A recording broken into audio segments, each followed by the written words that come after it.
Ulan. Husband beater siya, child abuser yan, yung malandi na yan! So ngayon kakapi kayo kay Felma? Ganon? Mga uto-uto kayo? Bakit po pinatay? Hazel, pwede ba tigilan mo na yung paninira sa asawa ko? Akong asawa mo! Bumalik na kayo ni Jessica sa akin. Bibigyan ko lang kayo hanggang mamayang gabi. Dahil kung hindi, magkita tayo sa korte. Manuel, ang dahil mo kasama. Hazel, sila ang mga abogado namin. We are here to advise you on record that your continued harassment, defamation, and online slander against our clients can and will be met with full legal action. Stop your false accusations against Ms. Ruiz, or she will have to file several counter-complaints against you. If you'll file a kidnapping case against Mr. Cruz and Ms. Ruiz, then we'll see you in court. Isahan ako, Alice. Mag-ama ko yun eh. Pamilya ko yun. Si Manuel, sa akin lang yun. Ako lang ang dapat makinabang sa kanya. Wala nang iba. Wala nang iba!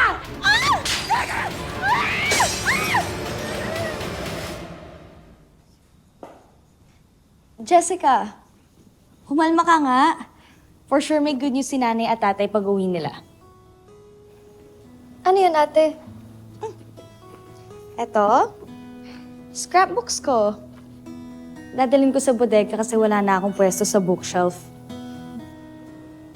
Ang hilig mo gumawa ng mga scrapbooks, no, ate? Cute naman. May I see? Go!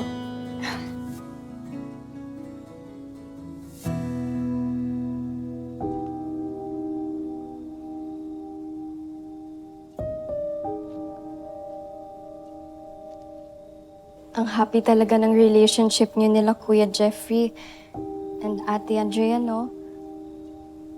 Pero galit na sila sa inyo ngayon ni Tita Felma because of me and Dad. Ano ka ba? Magiging okay din kami. Tayong lahat. Magiging one happy family tayo.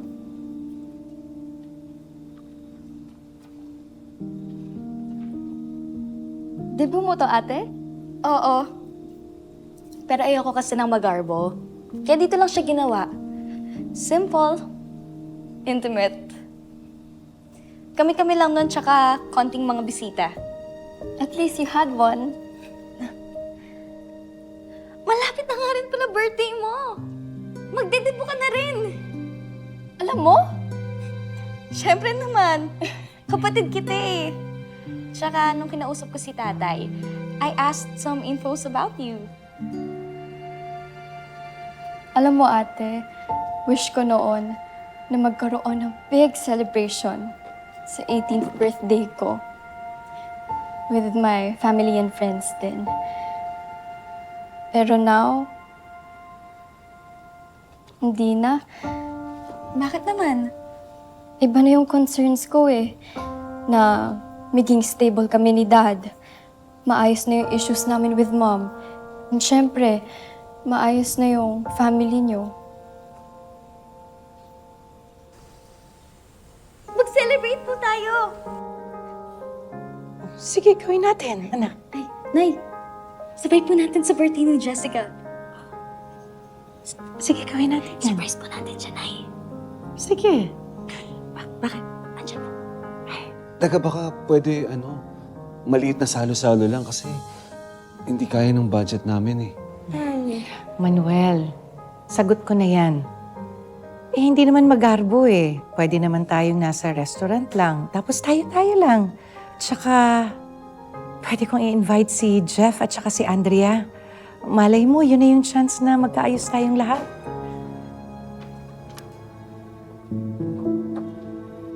What's going on po? Nagka-problema po ba sa meetup niyo with Mom? Ay, Jessica, no. Actually, successful nga yung pakikipag-usap nila sa mommy mo. Hindi na siya manggugulo sa atin. Really, ate? Dad, hindi na daw po manggugulo si Mommy sa atin. Thank you po, Tita Felma. Ate.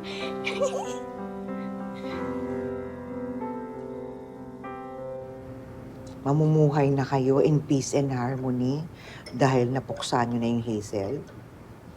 Pero hindi pa rin ako kampante eh.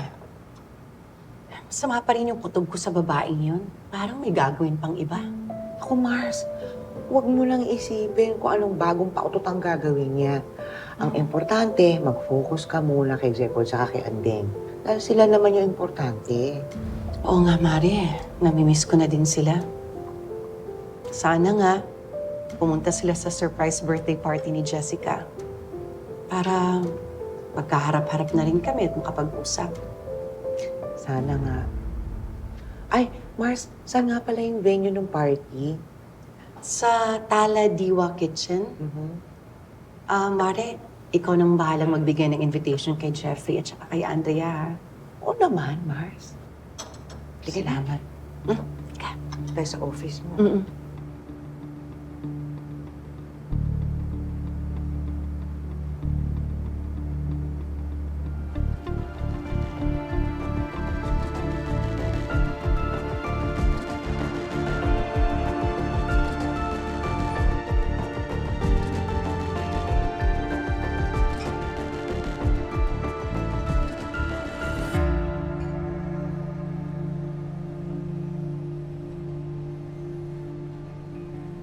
Balita. Kumuha ako ng stock sa FMP kanina. Hindi ko pinadeliver. So you know, para makapag-spy ako. And may nalaman ako. Go on. Tell me. May plano si Velma na surprise birthday party para kay Jessica.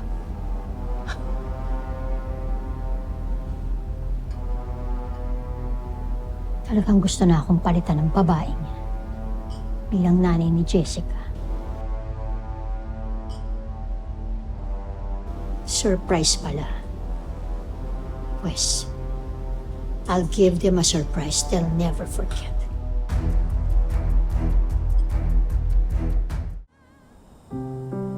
Ito po yung nakita kong private room sa Taladiwa Kitchen. Ay, ang ganda. Naku, ang dali nitong bihisan. Tinan mo, Ling. Oo. Ganda nga. Parang ikaw yung excited na excited ah. Bakit hindi ba ako pwedeng mag-cooperate? Ganon. Ganda. O, ano palang motif mo? Ano po, Ninang? White. Kasi it symbolizes peace, acceptance, and sincerity. Ganun po namin gustong i-welcome si Jessica sa pamilya. Kaya lang, may winelcome nga po kami. May dalawa namang nawala.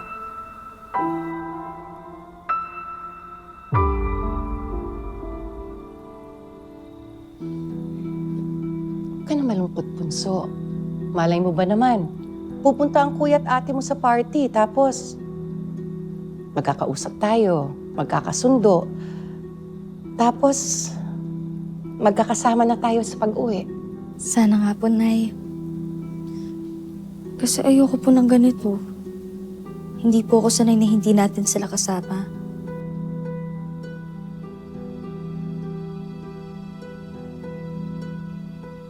So, ako na ang in charge sa decoration.